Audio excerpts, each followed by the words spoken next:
حضرت آدم علیہ السلام نے ہم سے کچھ کلمات سیکھے اور کلمات کی وضاحت 8ویں پارے میں کی ہے.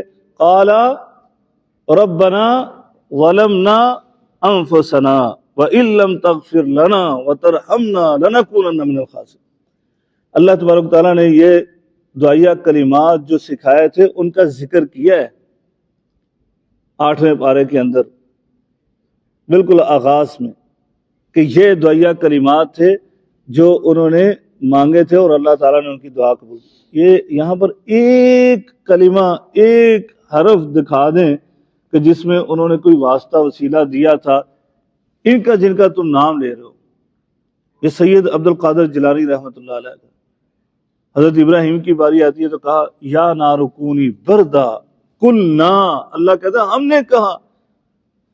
نے کہا یا نار کونی بردا وسلاما علی ابراہیم، ابراہیم علیہ السلام پر آگ ٹھنڈی ہو جائے. کس نے ٹھنڈی کی؟ میرے اللہ نے کی ٹھنڈی.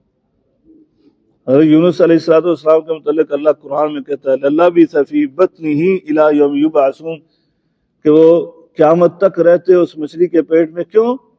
اس سے پہلے کہا فلولا انہ کان من المسبحین، اگر وہ اللہ کی تسبیح بیان نہ کرتے، اللہ سے دعا نہ کرتے، اللہ کو یاد نہ کرتے تو وہ قیامت تک رہتے. کہاں لکھا انہوں نے کس کو پکارا تھا؟ یہ ان کو پکارا تھا جو ابھی پیدا بھی نہیں ہوئے، جن کو وہ جانتے بھی نہیں تھے.